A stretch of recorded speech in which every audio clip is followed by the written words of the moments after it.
Cambridge IELTS 2 by the University of Cambridge Local Examination Syndicate. Published by Cambridge University Press, 2000. This recording is copyright. Cassette 1, Side 2. Test 2. You will hear a number of different recordings, and you will have to answer questions on what you hear. There will be time for you to read the instructions and questions, and you will have a chance to check your work. All the recordings will be played once only. The test is in 4 sections. Write all your answers in the listening question booklet. At the end of the test, you will be given 10 minutes to transfer your answers to an answer sheet. Now turn to section 1.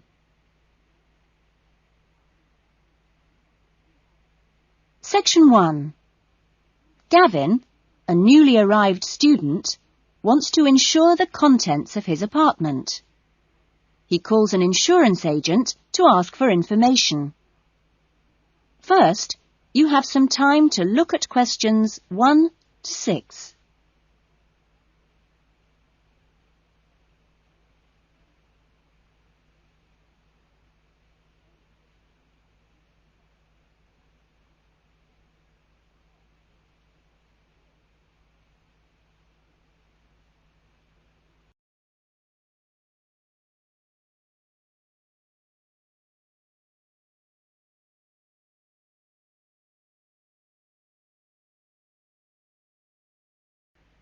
Now we shall begin.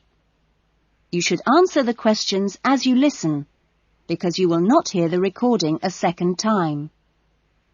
Listen carefully to the conversation and answer questions 1 to 6. Good morning, Diane Davis. Can I help you? Yes, I'd like to get some insurance for the contents of my home. Fine.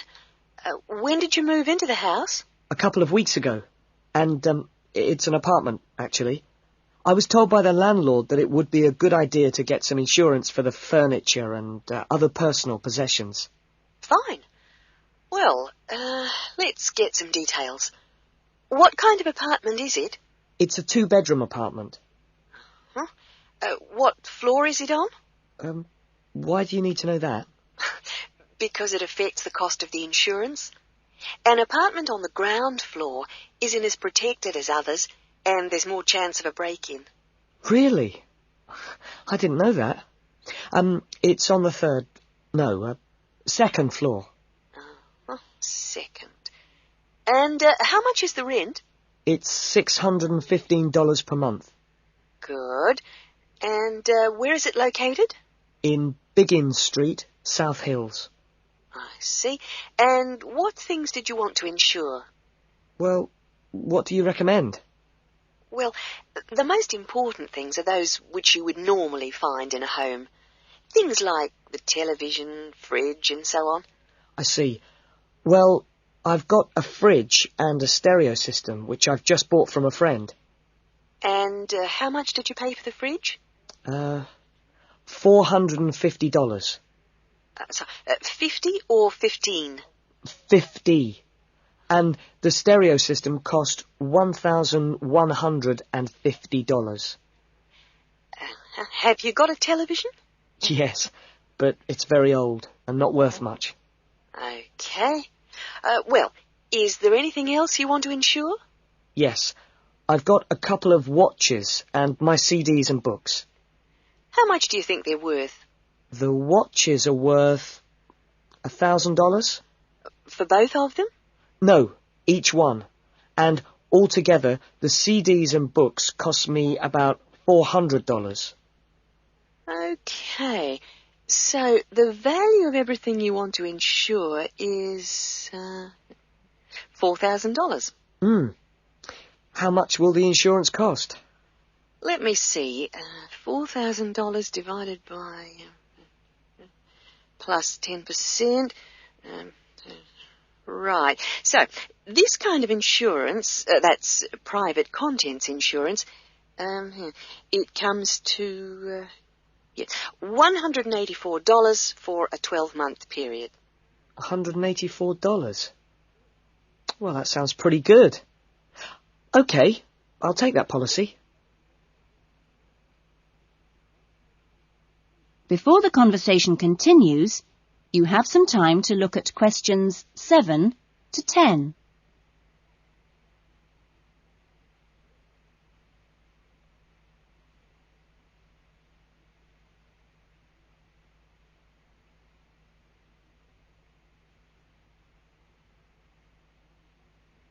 Now listen carefully and answer questions 7 to 10. Can I arrange the policy over the phone? Sure. Just let me get the details down. So, that's Mr. Gavin Murray. That's Murray. And the address is? It's 16C, Biggins Street, South Hills. OK. 16C, Biggins Street, South Hills? That's right. It's 2 words. South Hills. And your date of birth is? 12th of November, 1980. And your contact number? Home phone number is 9872 4855. Right. And, you're Australian? No, I was born in London, although my mother is from Tasmania. Oh, really? Whereabouts? Hobart. I see. Interesting place. Now, are you working at the moment? No, I'm a full-time student at Sydney University. Right. Good. That is the end of section 1. You will now have half a minute to check your answers.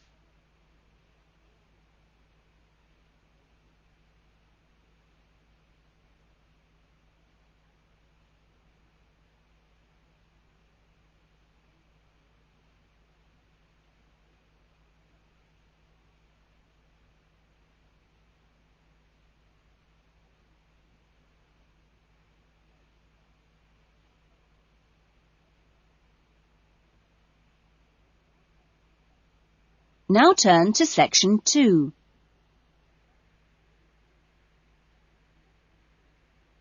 Section 2. You will hear an address by the college president welcoming new students to a residential college. First, you have some time to look at questions 11 to 14.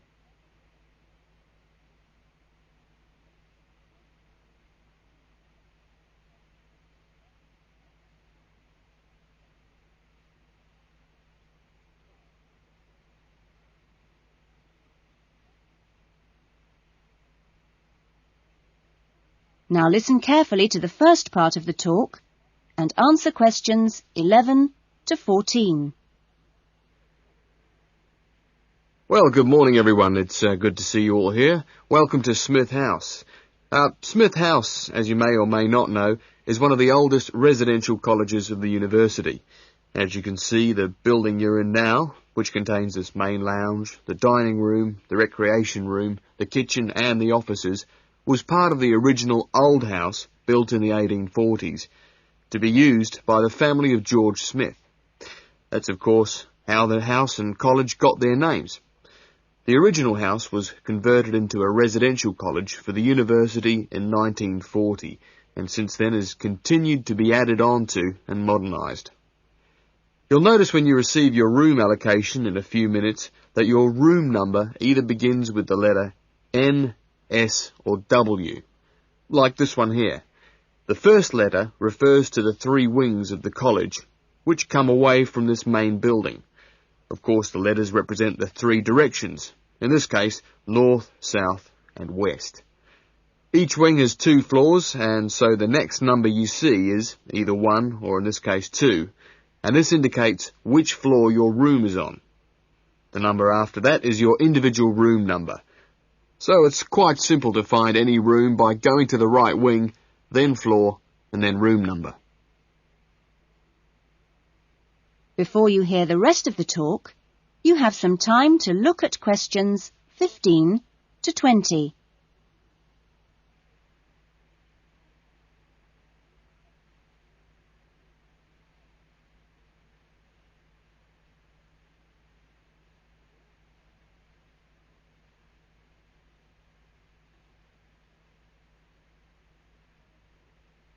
Now listen carefully and answer questions 15 to 20. You'll also notice, when you receive your orientation pack shortly, that there are 2 keys.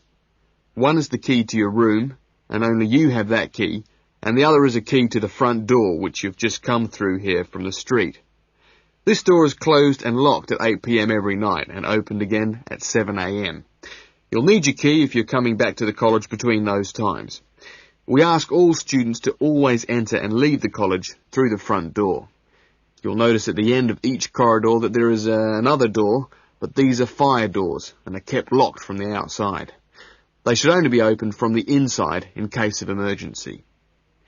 In your fees, you've paid a laundry fee, which covers the cleaning of bed linen and towels. All bed linen and towels are clearly embossed with the name Smith House, so it's easily identifiable. If you want your other laundry to be done by the college, this can be arranged for a small extra fee. There are only a few rules here at Smith House, and we have these rules so that we can all live comfortably together. The most important rule is that there must be no noise after 9 p.m. There is also no smoking in the rooms or anywhere inside the college, but smoking is permitted on the balconies. All meals are served in the dining room. Meal times are listed in your orientation pack. Please read these carefully, as meal times cannot be changed, and if you arrive late, I'm sorry to say, you'll just go hungry. If you're unsure about things, each floor has an elected floor senior, who is usually a student in their 3rd or 4th year of study, who's been at Smith House for a while. The floor seniors will introduce themselves later today and answer any questions you have. But for now, I'm going to hand you over to Marnie, who is going to give you the orientation packs and keys. Thanks, Marnie. That is the end of section 2. You will now have half a minute to check your answers.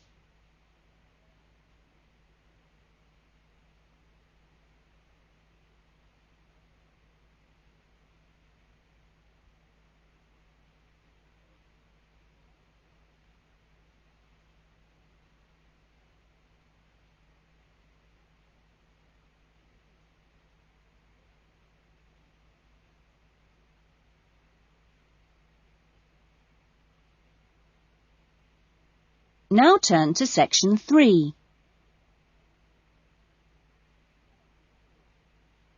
Section 3.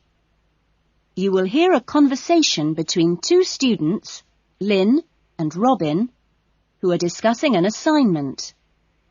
First, you have some time to look at questions 21 to 30.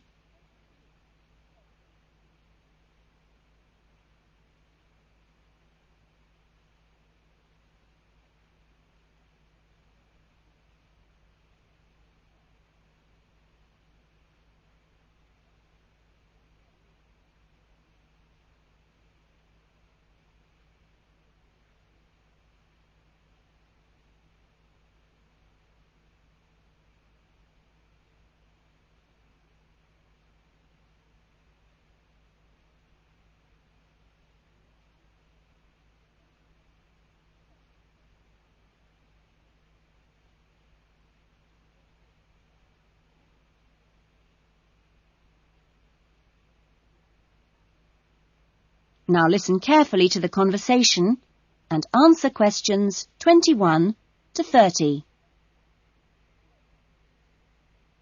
That essay we have to write, the one on how children learn through the media, how are you planning to write it?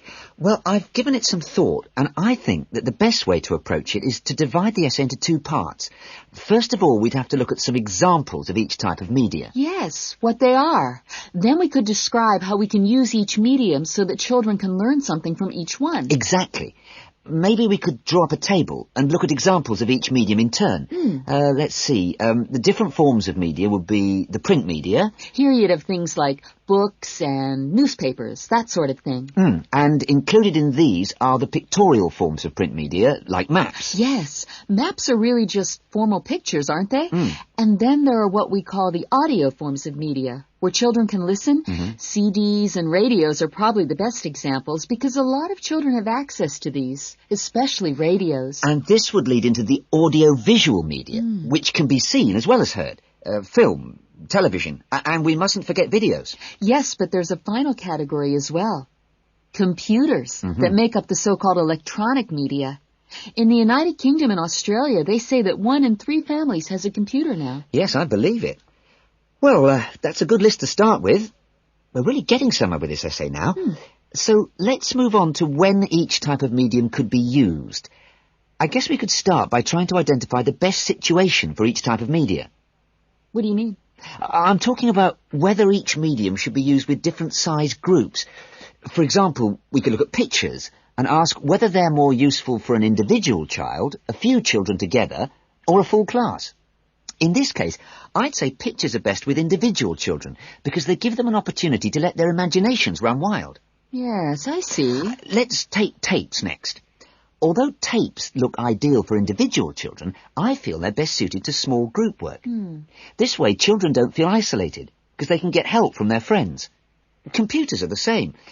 I think they're better with small numbers of children, and they're hardly ever useful with a whole class. Videos, however, are ideal for use with everyone present in the class, especially when children have individual activity sheets to help them focus their minds on what's in the video. And what about books? What would you recommend for them? Books are ideal for children to use by themselves. I know they're used with groups in schools, but I wouldn't recommend it. Other pictorial media like maps, though, are different. I'd always plan group work around those. Give the children a chance to interact and to share ideas. I agree. Teachers often just leave maps on the wall for children to look at when they have some free time. But kids really enjoy using them for problem solving. Yes. Different people have different ideas, I suppose. Yeah, and different teachers recommend different tools for different age groups. That is the end of section 3. You will now have half a minute to check your answers.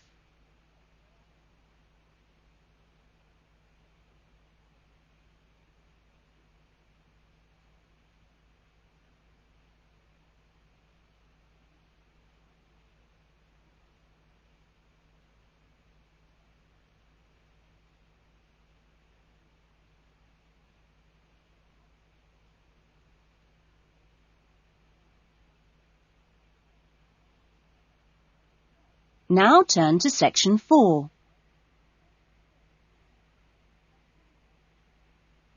Section 4.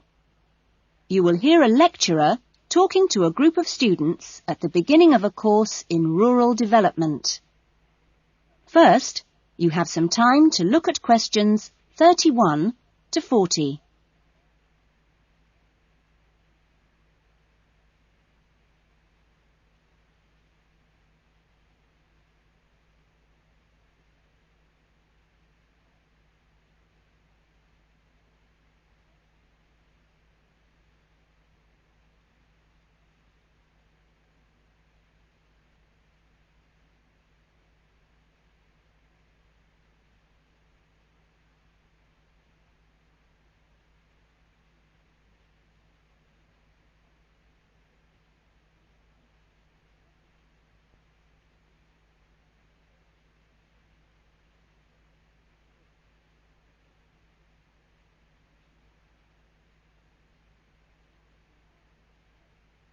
Now listen carefully to the talk and answer questions 31 to 40. I hope that this first session, which I've called An Introduction to British Agriculture, will provide a helpful background to the farm visits you'll be doing next week. I think I should start by emphasising that agriculture still accounts for a very important part of this country's economy. We are used to hearing the UK's society and economy described as being industrial or even post-industrial. But we mustn't let this blind us to the fact that agriculture and its supporting industries still account for around 20% of our gross national product. This figure is especially impressive, I think, when you bear in mind how very small a percentage of the UK workforce is employed in agriculture. This is not a recent development. You'd have to go back to 1750 or so to find a majority of the workforce in this country working in agriculture. By the middle of the next century, in 1850 that is, it had fallen sharply to 10%, and then to 3% by the middle of the 20th century. And now just 2% of the workforce contribute 20% of GNP. How is this efficiency achieved? Well, my own view is that it owes a great deal to a history over the last 50 or 60 years of intelligent support by the state, mainly taking the form of helping farmers to plan ahead. Then the two other factors I should mention, both very important, are the high level of training amongst the agricultural workforce, and secondly, the recognition by farmers of the value of investing in technology. Now, although the UK is a fairly small country, the geology and climate vary a good deal from region to region. For our purposes today, we can divide the country broadly into three. I've marked them on the map here. The region you'll get to know best, of course, is the north, where we are at present. The land here is generally hilly, and the soil's thin. The climate up here, and you've already had evidence of this, is generally cool and wet. As you'll see next week, the typical farm here in the north is a small, family-run concern, producing mainly wool and timber for the market. If we contrast that with the eastern region, over here, the east is flatter and more low-lying, with fertile soils and a mixed climate. Average farm size is much bigger in the east, and farms are likely to be managed strictly on commercial lines. As for crops, well, the east is the UK's great cereal-producing region. However, increasingly significant areas are now also given over to high-quality vegetables for supply direct to the supermarkets. The third broad region is the west, where it's a different story again. The climate is warmer than in the north and much wetter than in the east. The resulting rich soils in the west provide excellent pasture, and the farms there are quite large, typically around 800 hectares. The main products are milk, cheese and meat. So, clearly, there are marked differences between regions, but this does not prevent quite a strong sense of solidarity amongst the farming community as a whole, right across the country. This solidarity comes in part from the need to present a united front in dealing with other powerful interest groups, such as government or the media.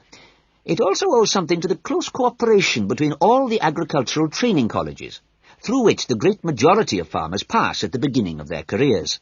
And a third factor making for solidarity is the national structure of the Farmers' Union, of which virtually all farmers are members. Finally, in this short talk, I'd like to say a little about the challenges facing farmers in the next century. That is the end of section 4. You will now have half a minute to check your answers.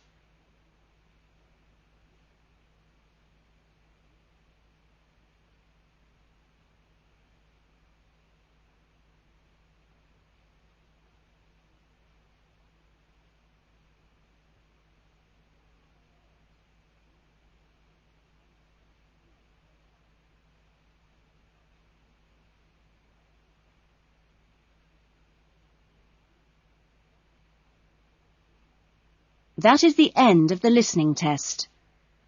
In the IELTS test, you would now have 10 minutes to transfer your answers to the listening